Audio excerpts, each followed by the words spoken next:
بسم اللہ الرحمن الرحیم الحمد للہ رب العالمین والعاقبۃ للمتقین والصلاۃ والسلام علی سید الانبیاء والمرسلین۔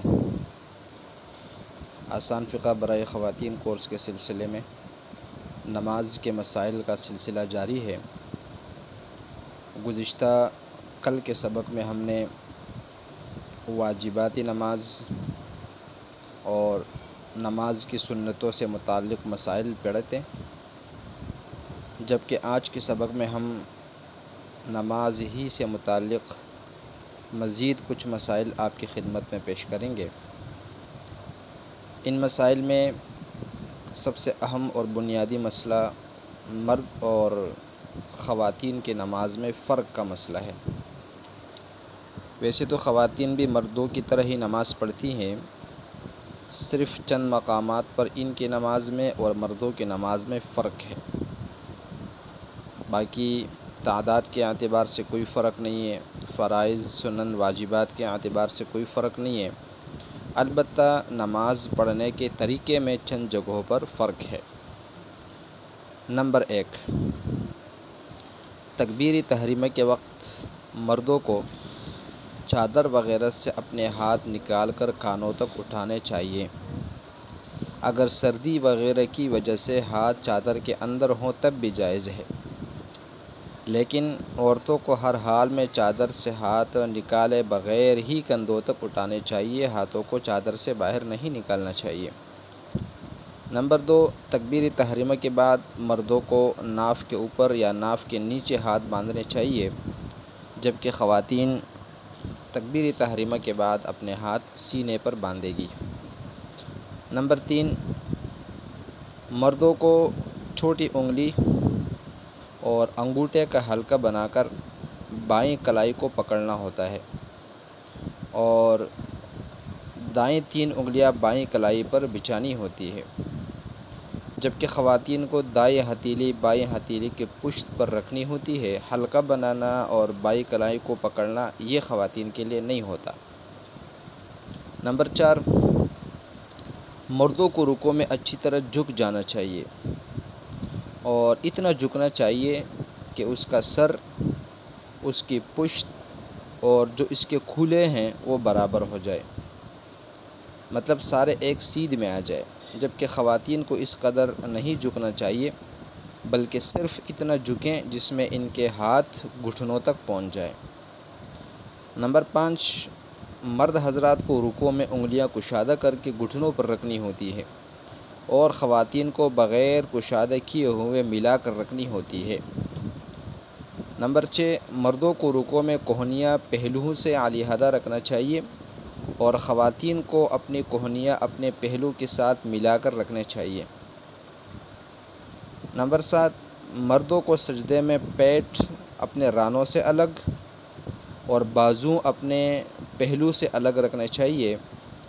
جبکہ خواتین کو سجدے کے اندر پیٹھ رانوں سے ملا کر اور اپنے بازو اپنے پہلو سے ملا کر رکھنے چاہیے۔ نمبر 8، مردوں کو سجدے میں کہنیاں زمین سے اٹھی ہوئی رکھنی چاہیے اور خواتین سجدے کے دوران اپنی کہنیاں زمین پر بچھائے گی۔ نمبر 9، مردوں کو سجدے میں دونوں پیر انگلیوں کے بل کھڑے کرنے چاہیے، جبکہ خواتین ایسا نہیں کرے گی، مطلب مرد حضرات جو ہے وہ جو سیدھا پیر ہے، دائیں پیر ہے، اس کو تو کھڑا کریں گے اور اس کی جو انگلیاں ہیں ان کا رخ قبلے کی طرف ہوگا، جبکہ خواتین جو ہے وہ اس طرح نہیں کرے گی، بلکہ خواتین کا طریقہ اس سے مختلف ہے۔ مثال کے طور پر فرق نمبر 10 کے اندر وہ بتا دیتے ہیں، مردوں کو بیٹھنے کی حالت میں بائیں پاؤں کو بچھا کر اس پر بیٹھنا چاہیے اور دائیں پاؤں کو انگلیوں کے بل کھڑا رکھنا چاہیے، جبکہ خواتین کو بائیں سرین کے بل بیٹھنا چاہیے اور دونوں پیر دائیں طرف نکال دینے چاہیے، وہ اس طرح کہ داہنی ران بائیں ران پر آ جائے اور دائیں پنڈلی بائیں پنڈلی کے اوپر آ جائے۔ 11واں فرق ہے کہ خواتین کو نماز کے اندر کسی بھی وقت بلند آواز سے قرات کرنے کا حکم نہیں ہے، بلکہ ان کو ہر نماز میں آہستہ آواز سے قرات کرنی چاہیے۔ یہ کچھ فرق ہے مرد و خواتین کی نماز میں۔ نماز ہی سے متعلق ایک اور مسئلہ بھی سن لیں کہ تکبیر تحریمہ ختم ہونے سے پہلے متعلقہ نماز کی نیت فرض ہے، لہٰذا اگر کسی نے تکبیر تحریمہ ختم ہونے کے بعد نیت کی ہے تو اس کی نماز نہیں ہوگی۔ یہ ایک اضافی مسئلہ ہے اور یہ نیت سے متعلق ایک مسئلہ ہے۔ نماز سے متعلق جو اگلے مسائل ہیں وہ نماز کے اندر قرآن کریم پڑھنے سے متعلق مسائل ہے۔ مثال کے طور پر قرآن شریف کو نماز کے اندر پڑھنا واجب ہے، فرض ہے، اور مقدار اس کی بتائی گئی تھی کہ یا تو چھوٹی سورت ہو، یا چھوٹی 3 آیتیں ہو، یا ایک اتنی لمبی آیت ہو جو 3 چھوٹی آیتوں کے برابر ہو، اتنے مقدار میں قرأت فرض ہے۔ اسی طرح قرأت کو صحیح تلفظ کے ساتھ پڑھنا، یعنی تجوید کے ساتھ پڑھنا جس کے اندر الفاظ، مخارج اور حروف کی ادائیگی درست اور صاف ہو، یہ بھی ضروری ہے۔ اگر کوئی شخص حروف کی صحیح ادائیگی کرنے پر قادر ہے لیکن ایسے بے پرواہی سے پڑھتا ہے کہ ایک حرف کی جگہ دوسرا حرف پڑھ لیتا ہے اور صحیح پڑھنے کا اہتمام ہی نہیں کرتا،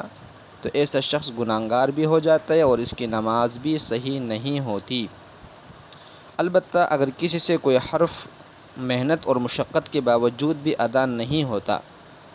جیسے مثال کے طور پر ہا کی جگہ ہا پڑھتا ہے، یا عین ادا نہیں کر سکتا، یا سا، سین، صاد سب کو سین ہی پڑھتا ہے، تو ایسے شخص کو چاہیے کہ صحیح پڑھنے کی مشق کرے۔ اگر صحیح پڑھنے کی محنت نہ کرے اور ایسے ہی لاپرواہی سے پڑھتا رہے تو گناہگار بھی ہوگا اور اس کی کوئی نماز صحیح بھی نہیں ہوگی۔ البتہ اگر محنت سے بھی درستگی نہ ہو سکے تو مجبوری کی بنا پر پھر اس کی نماز درست ہے۔ اسی طرح قرأت سے متعلق ایک مسئلہ یہ ہے کہ جو سورت پہلی رکعت میں پڑھ لی تھی وہی سورت دوسری رکعت میں دوبارہ پڑھنا،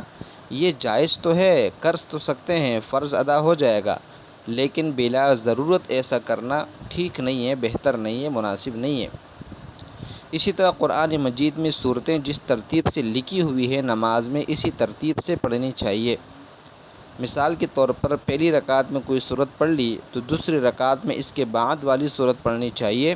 اس سے پہلی والی سورت نہ پڑھے ورنہ ترتیب خراب ہو جاتی ہے۔ جیسے کسی نے پہلی رکعت کے اندر سورۃ الکافرون پڑھ لیا ہے تو اب اگلی رکعت کے اندر اس کو چاہیے